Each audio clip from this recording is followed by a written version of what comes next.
लोकसभा चुनाव का प्रचार करने के लिए केवल 5 दिन बचे हैं। ऐसे में बीजेपी और कांग्रेस पार्टी के शीर्ष नेतृत्व ताबड़तोड़ आम सभा और रैलियां कर रहे हैं। भूपेंद्र यादव के समर्थन में राज्य सरकार के शिक्षा मंत्री मदन दिलावर शुक्रवार को अलवर पहुंचे। यहां शिक्षा मंत्री मदन दिलावर ने बीजेपी प्रत्याशी भूपेंद्र यादव के समर्थन में प्रचार किया। जनसंपर्क के दौरान शिक्षा मंत्री का लखंडावाला कुआं पर मेडिकल संगठन ने फूल माला पहनाकर स्वागत किया। पत्रकारों को संबोधित करते हुए शिक्षा मंत्री ने कहा कि राष्ट्र की सुरक्षा, सर्वांगीण विकास और देश का मान बढ़ाने के लिए भारतीय जनता पार्टी को वोट दें। देश की जनता 19 अप्रैल को बीजेपी को वोट डालने का इंतजार कर रही है। जैसा कि सब जानते हैं कि कांग्रेस आतंकवादियों का समर्थन करती है। देश की सेना पर कांग्रेस को विश्वास नहीं है। सेना से लगातार एयर स्ट्राइक के सबूत मांगे गए।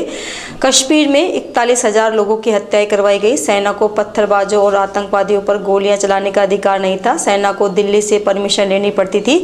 कांग्रेस राज में कश्मीर में ना तो तिरंगा फहरा सकते थे और ना ही भारत माता की जय बोल सकते थे। अगर तिलक लगाते तो गोलियों का शिकार होना पड़ता था। लेकिन अब कश्मीर की सूरत और सीरत बदली है। इस दौरान शिक्षा मंत्री ने प्रदेश की 25 सीटों पर फिर से कमल खिलाकर जीत का अंतर पहले से ज्यादा होने की बात कही। मैंने तो इतना ही कहा है कि राष्ट्र हित में, देश की सुरक्षा के लिए, देश के सर्वांगीण विकास के लिए और देश का मान बढ़ाने के लिए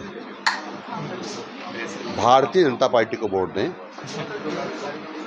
क्योंकि पूरा देश का बच्चा कह रहा है कि जो राम को लाए हैं हम उनको लाएंगे। और देश की जनता आतुर है इस बात के लिए कि कब मतदान का दिन आता है और कब हम कमल के फूल पर वोट दें और मोदी जी को तीसरी बार प्रधानमंत्री बनाएं। क्योंकि कांग्रेस हमेशा आतंकवादियों का समर्थन करती रही है, हमारी सेना से एयर स्ट्राइक के सबूत मांगती रही है।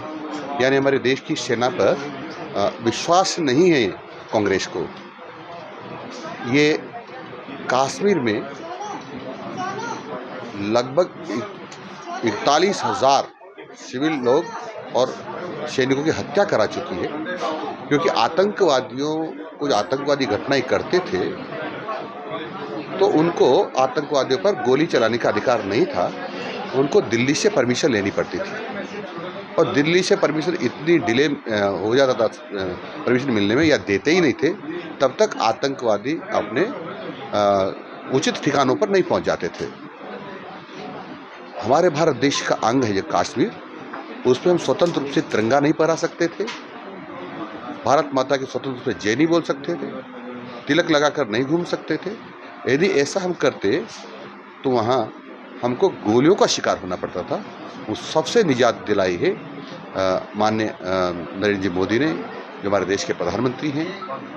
तो सब लोग कह रहे हैं हम तो उन्हीं को प्रधानमंत्री चुनेंगे जिन्होंने हमारे देश का मान बढ़ाया है, सम्मान बढ़ाया है, देश की रक्षा की है और देश के दुश्मनों को उनके घर में मार करके आए। पिछली बार देखा गया था। समीकरण क्या रहेंगे सर, कितनी सीटें मिलेंगी बात? राजस्थान की जनता ने तय कर लिया है कि एक भी सीट विरोधियों को नहीं जाने देंगे। यानी 25 की 25 सीट भारतीय जनता पार्टी को मिलेगी और पहले से ज़्यादा जीत का अंतर रहेगा। क्या मोदी फैक्टर इस बार भी काम करेगा? पिछली बार भी देखने को मिला था मोदी के नाम पर। देखो, मोदी जी फैक्टर काम करेगा और इसलिए करेगा कि हमेशा राष्ट्र हित की बात करते हैं, देश के लोगों के विकास के, उनके सम्मान की बात सोचते हैं, देश की सुरक्षा की बात सोचते हैं।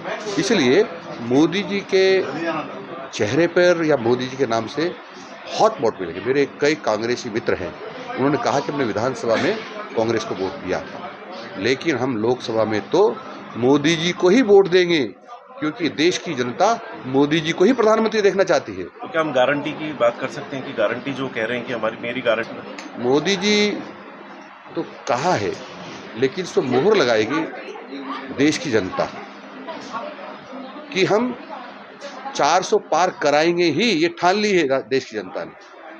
और वो मैंने कहा ना, आतुर इस बात के लिए कि वह कमल के फूल का वाला ही बटन दबाएंगे और मोदी जी को तीसरी बार 400 सीटों से ज़्यादा दे करके तीसरी बार प्रधानमंत्री बनाएंगे।